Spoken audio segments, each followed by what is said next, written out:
So ngayon guys, yung iba hindi pa marunong kung paano mag-view, kung ano yung view na magsusulat ka lang. Hindi pa yung iba hindi pa maalam. At dito naman tayo sa Facebook Live ito. At si-search ko yung papa ko. At i-click mo lang to at i-copy mo yung profile ito. Ayan. Tapos ito. Ganyan. Tapos pipindutin mo tong edit public details. And ito yung view. Andito.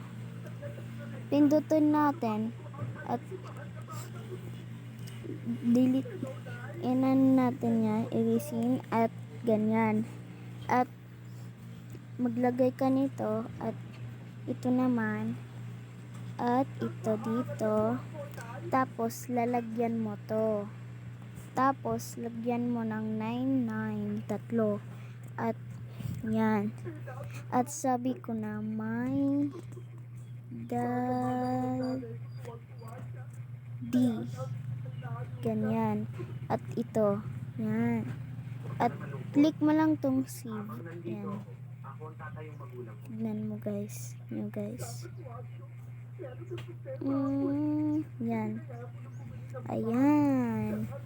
My daddy. Magbublue yan guys. At maganda kayo guys. Ha? Yan lang. Sige guys. Bye bye. Yun lang.